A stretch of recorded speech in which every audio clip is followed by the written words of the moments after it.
வணக்கம். இன்றைய முக்கிய செய்திகள். மருந்து உற்பத்தி நிறுவனங்கள் மற்றும் விற்பனையகங்களில் நடந்த பரிசோதனையில் 167 தரமற்ற மருந்துகள் கண்டுபிடிக்கப்பட்டுள்ளன. 22 கேரட் ஆபண தங்கத்தின் விலை சவரனுக்கு ₹560 அதிகரித்து ஒரு சவரன் ₹1,16,960 ஒரு கிராம் ₹14,620 விற்பனை செய்யப்பட்டு வருகிறது. இதனைத் தொடர்ந்து ஒரு கிராம் வெள்ளியின் விலை கிராமிற்கு ₹10 அதிகரித்து ஒரு கிராம் வெள்ளி ₹355 விற்பனை செய்யப்பட்டு வருகிறது.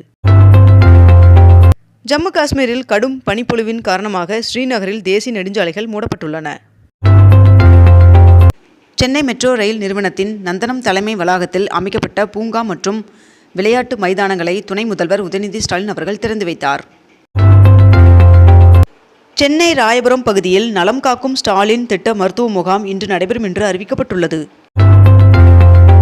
தமிழகத்தில் இன்று சென்னை, செங்கல்பட்டு, காஞ்சிபுரம், திருவள்ளூர், திருவண்ணாமலை, விழுப்புரம், கடலூர் ஆகிய மாவட்டங்களில் ஒரு சில இடங்களிலும் மற்றும் புதுவையிலும் கனமழை பெய்ய வாய்ப்புள்ளதாக வானிலை மையம் தகவல் தெரிவித்துள்ளது. மக்கள் நீதி மய்ய கட்சியின் நிர்வாக குழு கூட்டம் இக்கட்சியின் தலைவரான கமலஹாசன் அவர்களின் தலைமையில் இன்று நடைபெற உள்ளதாக தெரிவிக்கப்பட்டுள்ளது. தாம்பரம், திருவனந்தபுரம் இடையிலான அம்ரித் பாரத் விரைவு ரயில் சேவைக்கான முன்பதிவு இன்று காலை தொடங்குகிறது. தமிழ் மொழி தியாகிகள் நினைவு நாளை முன்னிட்டு காந்தி மண்டபத்தில் உள்ள மொழி தியாகிகள் நினைவிடத்தில் 25ஆம் தேதி அமைச்சர்கள் மரியாதை செலுத்த உள்ளனர் என்று தகவல் வெளியாகியுள்ளது. திருமூர்த்தி அணையிலிருந்து இன்று முதல் தண்ணீர் திறந்துவிட அரசு உத்தரவிட்டுள்ளது. ஜனநாயகன் படத்தின் தணிக்கை சான்று தொடர்பான வழக்கில் வருகின்ற ஜனவரி 27ஆம் தேதி சென்னை ஹைகோர்ட் தீர்ப்பு வழங்க உள்ளதாக தகவல் வெளியாகியுள்ளது. கேரள மாநிலத்தில் குருவாயூர் தேவஸ்தானத்திடம் ₹1,601 கோடி மதிப்புள்ள தங்க நகைகள் உள்ளதாக அறிவிக்கப்பட்டுள்ளது. தமிழகத்தில் மின்சார பேருந்துகள் லாபத்தில் இயங்குகின்றன என்று அமைச்சர் சிவசங்கர் அவர்கள் தகவல் தெரிவித்துள்ளார். 100 நாள் வேலைவாய்ப்பு உறுதி திட்டத்திற்கு பேரவையில் முதலமைச்சர் மு க ஸ்டாலின் அவர்கள் கொண்டு வந்த தனி தீர்மானம் நிறைவேறியது. தாம்பரம், திருவனந்தபுரம் இடையே மற்றும் நாகர்கோவில், மங்களூர் இடையே உள்ளிட்ட 3 அம்ரித் பாரத் ரயில்களை பிரதமர் நரேந்திர மோடி அவர்கள் தொடங்கி வைத்தார். மதுராங்கத்தில் நேற்று நடைபெற்ற பொதுக்கூட்டத்தில் பிரதமர் நரேந்திர மோடி அவர்கள் பங்கேற்றார். 1,00,000 லட்சம் கோடி வங்கி முறைகேடு வழக்கில் அனில் அம்பானி அவர்களுக்கு உச்சநீதிமன்றம் நோட்டீஸ் அனுப்பியுள்ளது. பிப்ரவரி 7ஆம் தேதி இந்தியாவில் தொடங்க உள்ள T20 உலகக்கோப்பை தொடரில் பங்கேற்கப் போவதில்லை என்று வங்கதேச கிரிக்கெட் வாரியம் அதிரடியாக அறிவித்துள்ளது. தமிழகத்தில் சென்னை, கோவை, மதுரையில் ₹200 கோடி செலவில் குப்பைகளில் இருந்து மின்சாரம் தயாரிக்கும் திட்டம் தொடங்கப்பட உள்ளதாக தகவல் வெளியாகியுள்ளது. இண்டிகோ விமான நிறுவனத்தின் மூத்த துணைத் தலைவரை பணி நீக்கம் செய்ய டெல்லி உயர்நீதிமன்றம் உத்தரவிட்டுள்ளது. நாடாளுமன்ற பட்ஜெட் கூட்டத்தொடர் நடைபெறுவதற்கு முன்னதாக வருகின்ற 27ஆம் தேதி அனைத்துக் கட்சியின் ஆலோசனைக் கூட்டம் நடைபெற உள்ளதாக தகவல் வெளியாகியுள்ளது.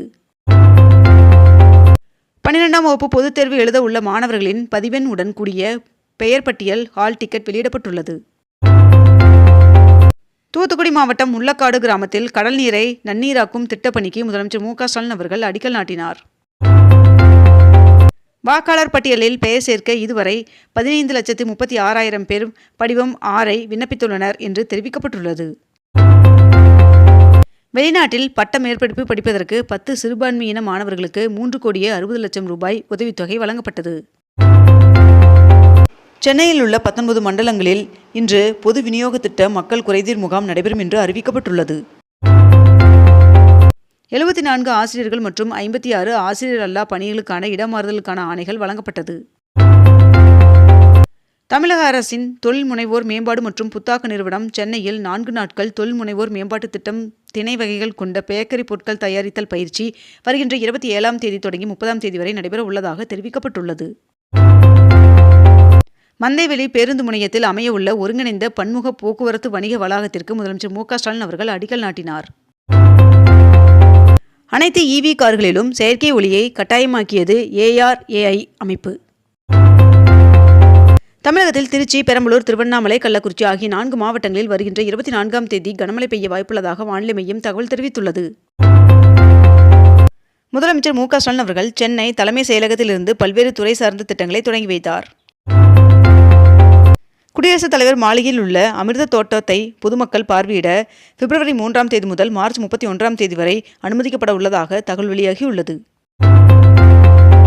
தூத்துக்குடி மாவட்டம் முள்ளக்காடு கிராமத்தில் கடல் நீரை நன்னீராக்கும் திட்ட பணிகளுக்கு முதலமைச்சர் மு க ஸ்டாலின் அவர்கள் அடிக்கல் நாட்டினார். பழனி முருகன் சுவாமி கோவிலில் ஜனவரி 31ஆம் தேதி முதல் 3 நாட்கள் தரிசன கட்டணம் ரத்து செய்யப்படுவதாக தெரிவிக்கப்பட்டுள்ளது.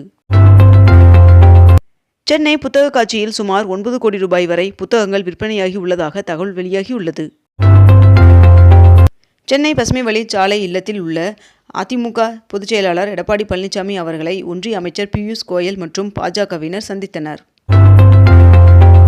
திருப்பதியில் வருகின்ற 25ஆம் தேதி ரத சப்தமியை ஒட்டி VIP சிறப்பு தரிசனங்கள் ரத்து செய்யப்படுவதாக தேவஸ்தானம் அறிவித்துள்ளது.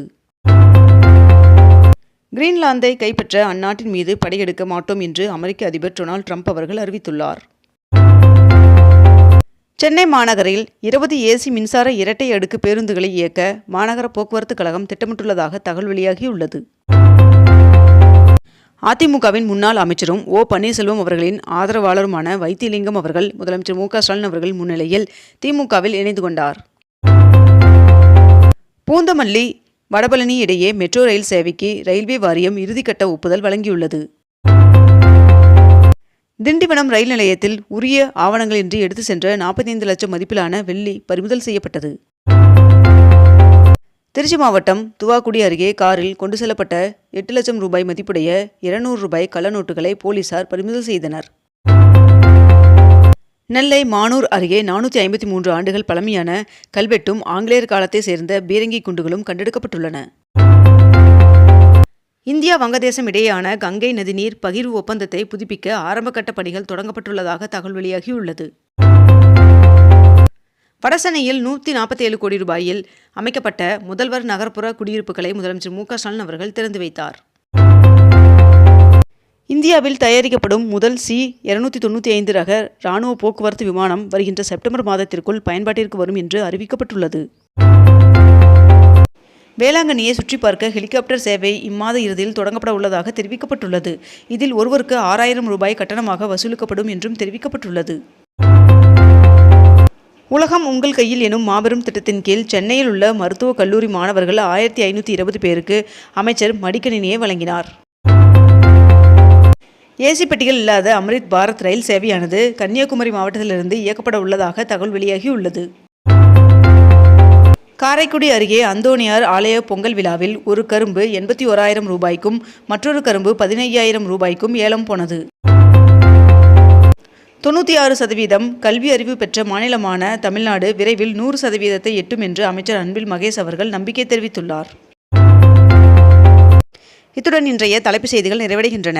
மேலும் இதுபோன்ற அண்மை தகவல்களை உடனுக்குடன் தெரிந்து கொள்ள அக்னிபூ சேனலை சப்ஸ்கிரைப் செய்து கொண்டு தொடர்ந்து இணைந்திருங்கள். நன்றி, வணக்கம்.